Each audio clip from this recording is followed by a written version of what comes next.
सुंदर गीत सुनाने जा रही हूँ, आप लोग सुनिएगा।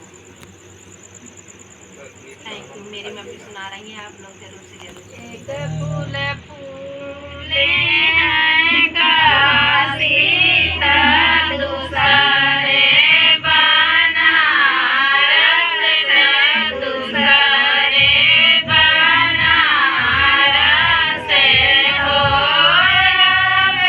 तीसर फूले फूले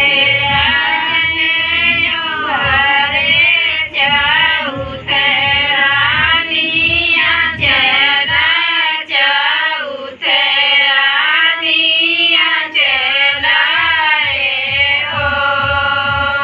एक फूल फूले हैं काशी दूसरे बनारस से, दूसरे बनारस से हो तीसरे फूले फूले